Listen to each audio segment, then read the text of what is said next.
Hello friends, வணக்கம். Welcome back to happy home makers kitchen. எல்லாரும் நல்லா இருக்கீங்களா? நம்ம யூஸ்வலா ஆலு பராட்டா அப்படின்னாலே கோதுமை மாவுல தான் பண்ணுவோம் இல்லையா? இன்னைக்கு ராகில எப்படி அதே சுவையோட அதே சாஃப்ட்னஸோட ஆலு பராட்டா பண்றது அப்படின்னு பார்ப்போமா? இங்க பாருங்க, அதே மாதிரி சாஃப்டா இருக்கும், டேஸ்டும் நல்லா இருக்கும், சுலபமாவும் செய்யலாம். வாங்க இப்ப எப்படி செய்யறதுன்னு பார்ப்போம். தேவையான பொருட்கள்லாம் என்னென்னு பார்ப்போமா? ஒரு கப் அளவுக்கு கேழ்வரகு மாவு. என்கிட்ட கேழ்வரகு மாவு வீட்டில் பண்ணது இல்லை, மழை நேரமா இருக்கிறதுனால என்னால் காய வச்சு அரைக்க முடியலங்கிறதுனால நான் வாங்கி தான் பண்ணினேன். ஸோ அந்த மாவு ஒரு கப் அளவுக்கு எடுத்திருக்கேன். அதில் பாதி கப் அளவுக்கு அரிசி மாவு எடுத்திருக்கேன். இது மாவு பச்சரிசி மாவு, இது வீட்டிலே தயார் பண்ணது. தேவையான அளவு உப்பு. எந்த கப்ல நம்ம கேழ்வரகு அளக்குறோமோ அதே கப்ல ஒரு கப் அளவுக்கு தண்ணி. நீங்க எந்த கப்ல வேணாலும் அளந்துக்கலாம். ஒரு கப் தண்ணிய முதல்ல ஒரு குக்கர்ல எடுத்துக்கலாம். இது குக்கர்ல தாங்க செய்யணும், வேற பாத்திரத்துல செஞ்சீங்கன்னா அந்த அளவுக்கு சரியா வரல. இப்ப இதோட இந்த அரிசி மாவுக்கும் கேழ்வரகு மாவுக்கும் தேவையான அளவு உப்பு சேர்த்துக்கோங்க.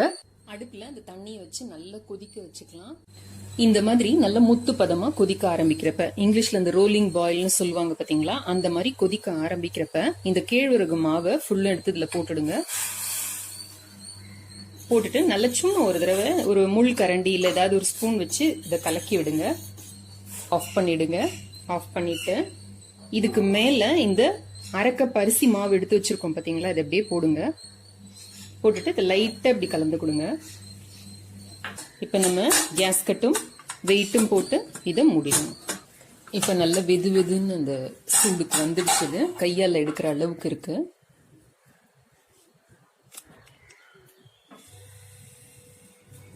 இதை எல்லாத்தையும் சேர்த்து நல்லா பிசைஞ்சுக்கலாம். தண்ணி எதுவுமே விட வேண்டாம். நீங்க ஜஸ்ட் எல்லாத்தையும் சேர்த்து பிசைஞ்சுக்கிட்டீங்கன்னா போறோம். முதல்ல பாக்குறதுக்கு உங்களுக்கு கொஞ்சம் ட்ரையா இந்த மாதிரி உதிர உதிரா இருக்கிற மாதிரி இருக்கும். பட் நீங்க சேர்த்து பிசைஞ்சீங்க அப்படின்னா நல்ல சப்பாத்தி மாவு மாதிரி உங்களுக்கு வந்துடும்.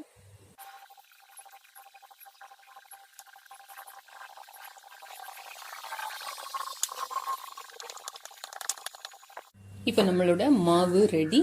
இதை வச்சு ஒரு ஈரமான துணி வச்சு மூடி வச்சிடுங்க. 4 உருளைக்கிழங்கு எடுத்து நல்லா வேக வச்சு மசிச்சு வச்சிருக்கேன். அதோட 1 டீஸ்பூன் அளவுக்கு மாங்காய் தூள், 1 டீஸ்பூன் அளவுக்கு மிளகாய் தூள், 1/4 டீஸ்பூன் அளவுக்கு மஞ்சள் தூள், ஒரு சிட்டிகை சுக்குத்தூள், 1/4 டீஸ்பூன் அளவுக்கு வறுத்து பிடித்த சீரகத்தூள், அதுக்கப்புறமா இது 5 கொத்தமல்லி இலைகள், 1/2 டீஸ்பூன் அளவுக்கு மல்லித்தூள், தேவையான அளவு உப்பு. இது எல்லாத்தையும் போட்டு வச்சிருக்கேன். பண்ணி 1 டீஸ்பூன் அளவுக்கு எண்ணெய் வச்சிருக்கேன். சூடு பண்ணி அதுல ஒரு 1/4 டீஸ்பூன் அளவுக்கு சீரகம் போட்டுட்டு இந்த நம்ம மசிச்சு வச்சிருக்கிற உருளைக்கிழங்கோட அந்த மசாலா எல்லாத்தையும் ஒன்னா சேர்த்துடலாம். சேர்த்து நல்லா சுருள வதக்கி எடுத்துக்கலாம். பச்சை வாசனை போகிற வரைக்கும் வதக்கிக்கிட்டா போதும், நம்மளோட மசாலா தயார். ஆலு பரோட்டா எப்படி செய்யறது அப்படின்னு பாப்போமா? நான் 2 இந்த மாதிரி எடுத்திருக்கேன். நீங்க வேணும்னா இதை ஒரு கிண்ணம் மாதிரி பண்ணி இதுக்குள்ளார கூட நம்ம செஞ்சு வச்சிருக்கிற இந்த மசாலாவை வச்சு மூடி செய்யலாம். இந்த மாதிரி 2 சப்பாத்திகளை செய்துட்டு நம்ம தயார் பண்ணி வச்சிருக்கிற மசாலாவை எடுத்து வச்சுக்கலாம். இப்போ இந்த மாதிரி நல்லா அதை பரப்பி விட்டுக்கோங்க. இப்போ இந்த இன்னொரு சப்பாத்தியை மேலே வச்சு லேசாக அந்த ஓரங்களை அழுத்தி கொடுங்க.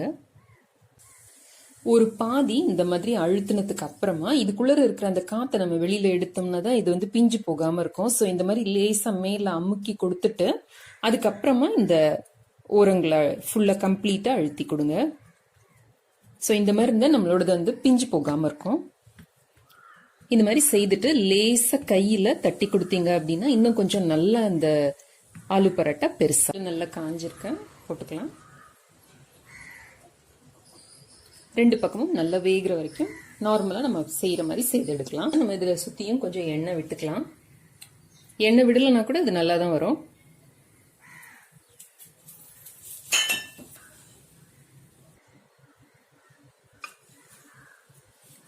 தயிர் தொட்டு சாப்பிட ரொம்ப நல்லா இருக்கும். வேணும்னா குருமா அந்த மாதிரி ஏதாவது கூட வச்சு சாப்பிடலாம். இப்ப நம்மளோட ராகி ஆலு பராட்டா தயார். இதை அவசியம் ட்ரை செய்து பாருங்க. ட்ரை செய்து பார்த்து எனக்கு உங்களோட கமெண்ட்ஸையும் ஃபீட்பேக்கையும் கீழே இருக்கிற கமெண்ட் செக்ஷன்ல எழுதி அனுப்புங்க. இந்த வீடியோ பிடிச்சிருந்ததுன்னா லைக் பண்ணுங்க. நம்ம சேனலுக்கு சப்ஸ்கிரைப் பண்ணி ஹாப்பி ஹோம் மேக்கர் குடும்பத்தில் ஒரு அங்கத்தினரா சேர்ந்துடுங்க. இணைந்திருங்கள் ஹாப்பி ஹோம் மேக்கருடன். என்னாலும் நன்றி, வணக்கம். ஆரோக்கியமான சமையல், ஆனந்தமான வாழ்க்கை.